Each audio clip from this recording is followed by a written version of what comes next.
बुनियाद पर आप जो ना कुर्बानी कर सकते हैं, मीन्स के नमाज से पहले या नमाज के बाद। अस्सलाम वालेकुम, इट्स मी ज़ैब और मेरे साथ मौजूद है कामरान अली। वीडियो स्किप ना कीजिएगा, कुर्बानी से रिलेटेड अहादीस जो कि अब कुर्बानी तक हम लाते रहेंगे। और अगर आपने इस चैनल को सब्सक्राइब नहीं किया तो कामरान अली यूसुफी ये चैनल है, इसको बेल आइकन ज़रूर प्रेस करें ताकि वक्तन फ़वक्तन कुर्बानी से रिलेटेड अहादीस आपको टाइम तक पहुँचती रहें। और मेरे साथ मौजूद हैं कामरान अली। मैं उनसे रिक्वेस्ट करूँगा, कामरान प्लीज़। अस्सलाम वालेकुम। वालेकुम सलाम जी, हदीस जो है वो ये है कि इससे रिलेटेड है कि आपको जैसे नबी अलैहिस्सलाम के फरमान है कि किस बुनियाद पर आप जो ना कुर्बानी कर सकते हैं, मीन्स के नमाज से पहले या नमाज के बाद। ये तो तकरीबन सबको पता है, लेकिन रिवायतें किसी को नहीं पता होती। तो रिवायत आज मैं बता दूं, हज़रत हशीम रज़ी अल्लाह ताला अन्हो ने से रिवायत है, और उनके मामू हज़रत अबू बुर्दा बिन नियार रज़ी अल्लाह ताला अन्हो ने नबी करीम सल्लल्लाहु अलैहि वसल्लम के ज़िबा करने से पहले कुर्बानी का जानवर ज़िबा कर दिया और कहने लगे कि अल्लाह के रसूल सल्लल्लाहु अलैहि वसल्लम, ये वो दिन है जिसमें गोश्त बीफ होता है से दिल भर जाता है और इसकी चाहत बाकी नहीं रहती, और मैंने अपने बच्चों, हमसायों और घर वालों को खिलाने के लिए कुर्बानी का जानवर जल्दी ज़िबा कर दिया। जी। तो नबी करीम सल्लल्लाहु अलैहि वसल्लम ने फरमाया, कोई और जानवर ज़िबा करो।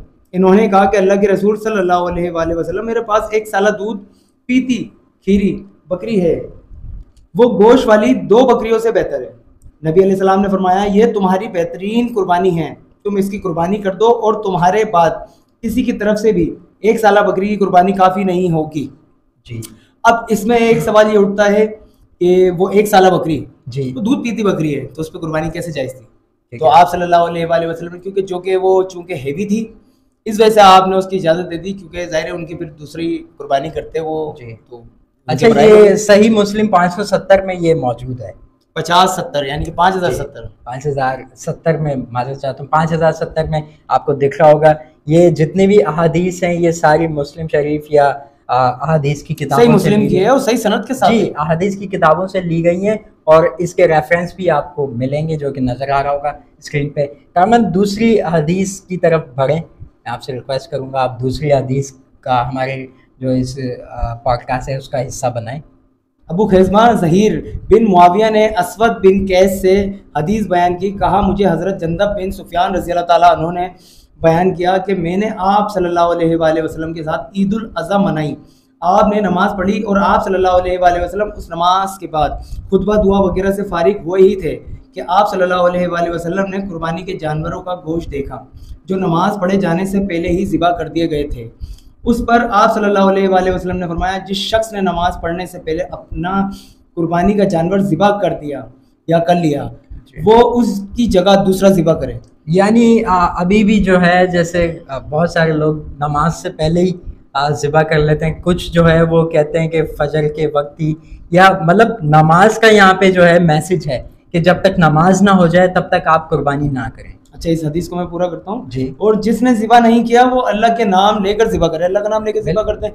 अब इसमें जो आपने बात की कि नमाज, तो पहले दिन नमाज के बाद ही कुर्बानी जायज़ होती है, और दूसरा और तीसरा दिन जो होता है वो फजर की नमाज के बाद बेसिकली आप कर सकते हैं।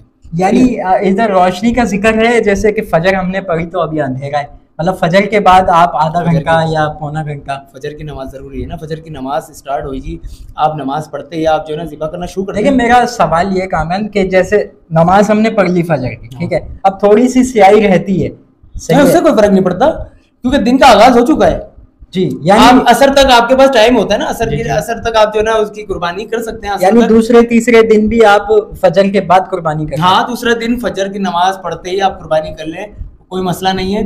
बाज़-औक़ात ऐसा भी होता है कि जानवर खुदा ना खासा बीमार हो जाता है, मरने वाला होता है, तो रात को 3 बजे भी सलाह फिरवा देते हैं उसमें जी। अच्छा कामरान, मैं आपसे रिक्वेस्ट करूंगा तीसरी हदीस की तरफ बढ़ें और इस पॉडकास्ट के हिस्सा बनाएं तीसरी हदीस को, वो थोड़ी खास है। जी जी ज़रूर, बिस्मिल्लाह करें। अबू बुर्दा रज़ियल्लाहु ताला अन्हु ने नमाज से पहले कुर्बानी कर दी। नबी अलैहिस्सलाम ने फरमाया, गोश्त एक आम बकरी है, कुर्बानी की नहीं। हज़रत अबू बुर्दा रज़ियल्लाहु ताला अन्हु ने अर्ज़ की, अल्लाह के रसूल सल्लल्लाहु अलैहि वसल्लम, मेरे पास बकरी का एक 6 माह का बच्चा है। आपने फरमाया, तुम उसकी कुर्बानी कर दो और ये तुम्हारे सिवा किसी के लिए जायज़ नहीं है। फिर आप सल्लल्लाहु अलैहि वसल्लम ने फरमाया, जिस शख्स ने नमाज से पहले ज़िबा किया उसने अपने खाने के लिए ज़िबा किया, और जिसने नमाज के बाद ज़िबा किया तो उसकी कुर्बानी मुकम्मल हो गई और उसने मुसलमानों के तरीके को पा लिया। अच्छा, ये कौन सी हदीस है और कहाँ पे मौजूद है ये? सही मुस्लिम की हदीस है और हदीस नंबर है 5069 नंबर। अच्छा, हदीस से पहले आपने ये एक यही हदीस मैंने दोबारा पेश की है, लेकिन ये मतलब आपको फुल मफहूम के साथ ये 2 बार हदीस जो है ना आपके सामने आई है और दोनों के नंबर अलग अलग हैं। अच्छा, आपने कहा था कि ये बहुत ज्यादा इम्पोर्टेंट है, इसकी खास वजह? इसकी खास वजह ये है कि आप सल्लल्लाहु अलैहि वसल्लम ने इसमें साफ बोला है कि नमाज से पहले आप पे कुर्बानी जायज़ हुई नहीं, वो एक आम ने, वो हराम भी नहीं हुई, वो एक आम कुर्बान जानवर की तरह कुर्बान हुआ है आपके खाने के लिए। जी जी। तो जाहिर है अगर नमाज हो जाती। अच्छा, एक और बात ये भी थी कि नबी अलैहिस्सलाम जब नमाज पढ़ रहे होते थे, आप ईद उल अज़हा की नमाज पढ़ा रहे होते थे, तो लोग जो ज़िबा कर देते थे, तो जब भी ये आपकी एक हदीस थी, वो भी मैं इंशाल्लाह नेक्स्ट वीडियो में सामने लाऊंगा आपके, कि आप सल्लल्लाहु अलैहि वसल्लम ने फरमाया था कि मेरे से पहले आपने ज़िबा कर दिया जानवर, तो वो भी कुर्बानी नहीं हुई, क्योंकि आप ही नमाज पढ़ाते हैं ना सबसे पहले। आप नमाज पढ़ेंगे तो आप अपना जो जानवर है कुर्बान करेंगे। बहुत शुक्रिया कामरान। अब ईद तक, जो कि ईद में तकरीबन कोई 22 या 20 दिन है, ईद तक इंशाल्लाह हमारे इसी चैनल पे जो है कुर्बानी से रिलेटेड हदीस का सिलसिला जारी और सारी रहेगा। इस चैनल का हिस्सा बने और इस चैनल की वीडियोस के लिंक जो हैं वो आप अपने रिश्तेदार, अपने पड़ोस और अपने दोस्त अहबाब तक पहुंचाएं। और इस चैनल को आपने सब्सक्राइब नहीं किया तो अभी कर लें, क्योंकि ईद तक इंशाल्लाह आपको कुर्बानी से रिलेटेड ये हदीस मिलेंगी और ईद के बाद इंशाल्लाह नए कंटेंट के साथ भी आपके साथ बिल्कुल मौजूद होंगे। अब तक के लिए इतना ही। और कुछ कहना चाहेंगे कामरान? नहीं, बस ये कहना चाहूँगा कि सिर्फ हिंदी मतलब आपको कुर्बानी से रिलेटेड हदीस की बात नहीं कर रहे हैं यहाँ पे टोटल इंशाल्लाह ताला हम हदीसें बयान करते रहेंगे इंशाल्लाह। अब तक के लिए इतना ही। अल्लाह हाफ़िज़।